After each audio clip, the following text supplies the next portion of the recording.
Bom dia, queridos ouvintes da Rádio Psicologia do Luto. Hoje teremos uma programação especial. Iremos falar sobre luto de pais por filhos deficientes e gostaria de ressaltar a presença de 3 convidadas nesta programação. Vamos falar com a acadêmica de psicologia Emanuela. Seja bem-vinda e fique à vontade. Bom dia, querido Eduardo, e a todos os ouvintes da Rádio Psicologia do Luto. Primeiramente, gostaria de falar sobre o luto a partir do diagnóstico que os pais recebem de seu filho. É um momento bem delicado e de elaboração do luto do filho idealizado, pois as crianças que nascem com uma deficiência acabam rompendo as expectativas dos pais, gerando assim revolta, raiva, negação, culpabilização e até mesmo sentimentos depressivos. Vale ressaltar que no processo de descoberta dos pais, eles podem ou não expressar esses sentimentos ou atitudes. Portanto, não se pode rotular e prever os comportamentos e reações dos pais. Que fala rica, Emanuela, muito enriquecedora. E agora vamos passar a palavra para outra convidada que também é acadêmica do curso de Psicologia do Centro Universitário Santo Agostinho. Yasmile, a palavra está com você. Bom dia, Eduardo e caros ouvintes. Ainda na mesma temática, é importante falar que os pais com luto no tempo menor do que de 1 ano encontraram no grupo de apoio um suporte social bastante eficaz. Então, se você conhece algum pai ou mãe que recebeu o diagnóstico do seu filho, ou até mesmo o próprio falecimento do filho, indique a possibilidade de ele ou ela entrar em um grupo de apoio. E você pode estar se perguntando como identificar se esses pais estão em um processo de luto normal, que chamamos de resolvido, ou em um luto complicado. Para isso, basta perceber se os pais estiverem oscilando entre viver o luto e realizar as atividades normais de sua vida. Se caracteriza como um luto saudável. Porém, se os pais não estão conseguindo voltar às atividades normais e vivem em função da dor e da perda, incentive a busca por apoio psicológico, porque isso pode indicar um luto complicado. Outra fala extremamente rica e agradeço às acadêmicas pela participação nesta manhã. E dando prosseguimento à programação, gostaria de chamar neste momento a professora Patrícia Moreira, que é um grande nome da tanatologia no Piauí. Olá a todos que estão nos escutando. Eu quero antes agradecer a oportunidade de estar com vocês, de poder participar desse tema que é tão interessante, que é tão necessário. Antes de responder sobre o que eu diria aos pais, eu diria antes à sociedade, que somos todos nós. O processo de luto é uma grande travessia que o enlutado passa. Há um caminho a ser percorrido e luto, ele é um processo, ele não é um evento, ele não é um comportamento, ele não é um momento. Ele é tudo isso, mas ele é, acima de tudo, um processo, que ele tem um começo, um meio e um fim. O que marca esse começo é essa perda de alguém ou de alguma coisa, e o meio é tudo que vai acontecer no processo, e o fim, que nem sempre chega e que já se tem discussões de que lutos não fecham. Então, há muitos diálogos científicos sobre isso, que o luto não fecha. Aos pais enlutados por filhos com algum tipo de deficiência, algum tipo de limitação, algum tipo de qualquer coisa que é gerado discriminações, segmentações, que é importante cada um saber do que mais que a sociedade diz, mais do que a sociedade, que somos todos nós, é o sentimento de cada um. Então, o luto como um processo, ele precisa ser vivenciado em cada uma de suas etapas.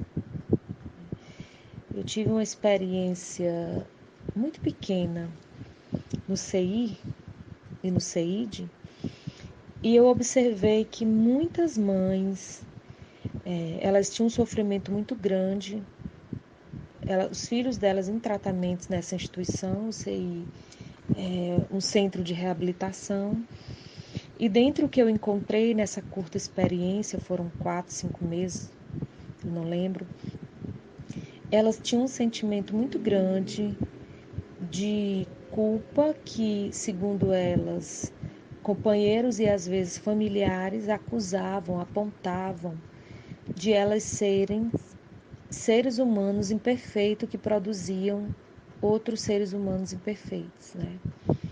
Eu ouvi discurso, inclusive, assim, de que você não presta para nada, tanto que você fez um filho que também não presta para nada. Então, eu já observava o luto do filho perfeito.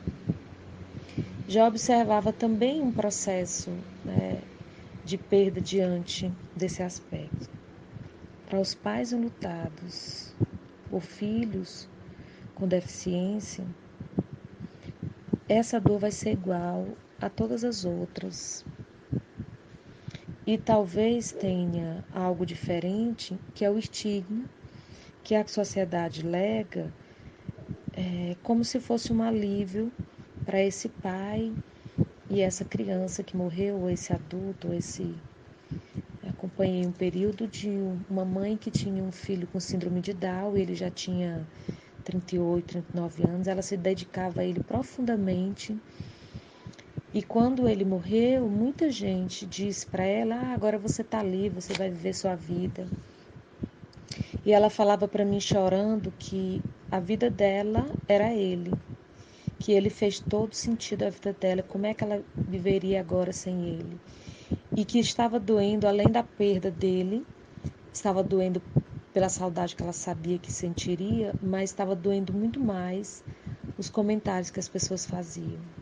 Então, aos pais que estão na situação de enlutado, que vivam esse processo como todos os outros processos de lutos, como todos os outros processos de perdas.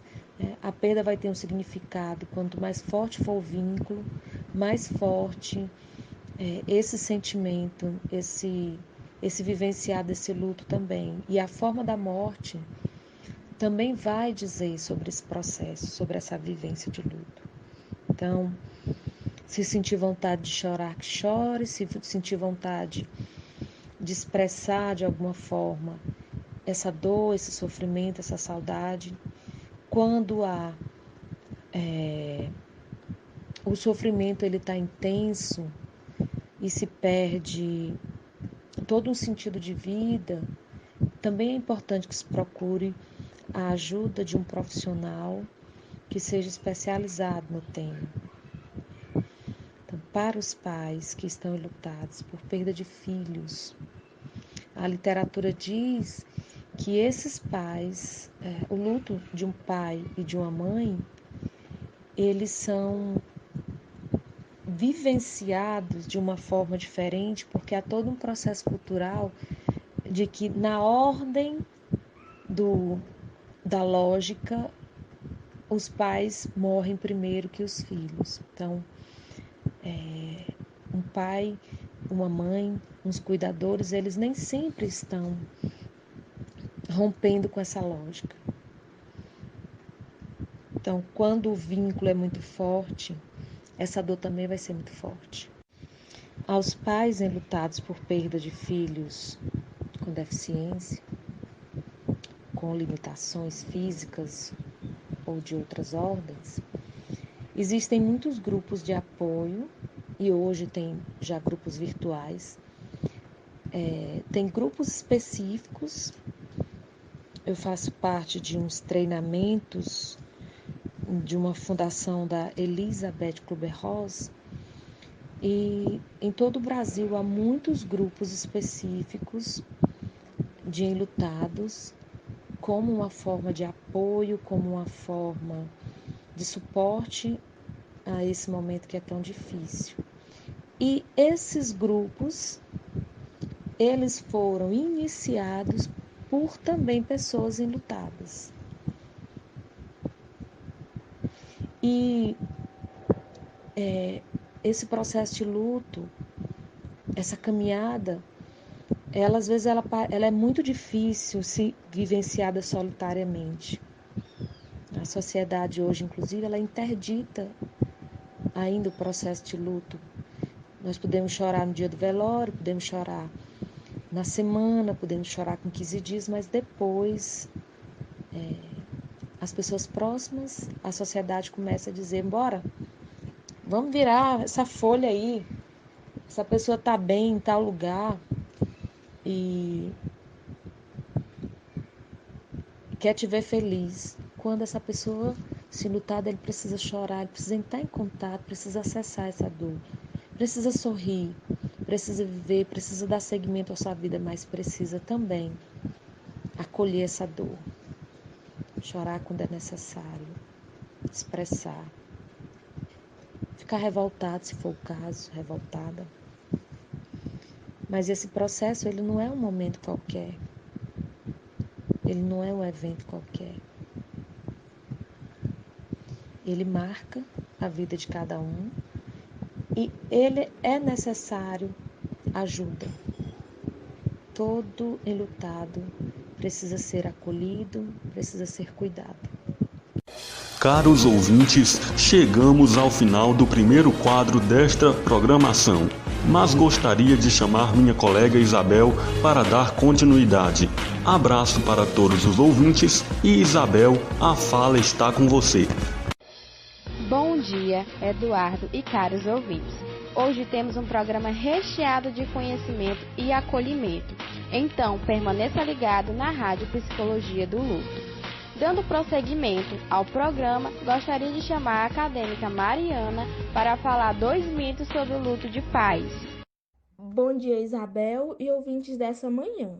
2 mitos que devemos esclarecer são: o primeiro é de que quando a criança deficiente morre na infância, é um alívio para os pais, porque ela dependia dos pais para tudo. O segundo é que quando um filho deficiente falece já adulto, é um conforto para os pais que se livram do peso do cuidado. Portanto, os 2 são mitos, pois o sofrimento vivido pelos pais, independentemente da idade do seu filho morto, é dilacerante. Um ótimo esclarecimento, Mariana. Agora eu gostaria de chamar a acadêmica Ana Caroline para citar alguns dos grupos de apoio para pais enlutados. Olá, Isabel, e bom dia, caros ouvintes. Como já foi falado mais cedo, os grupos de apoio são suportes eficazes para pais enlutados, e alguns deles são Casulo, a Associação Brasileira de Apoio ao Luto, Mães para Sempre, Sobreviver e Transformando Dor em Esperança, que foi criado para compartilhar reflexões e aprendizados, sendo que a criadora formou o grupo depois da morte de seus 2 filhos. Certo, Ana Caroline. Obrigada pelas dicas e agora vamos finalizar o programa com o quadro de interação sociocultural, com as acadêmicas Mariane, Yasmin e Juliana.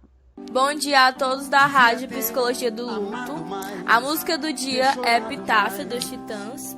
Essa música traz um mix de emoções que todo ser humano sente, mas que possamos lembrar que o luto não nos traz apenas sofrimento, ele pode trazer crescimento e proteção.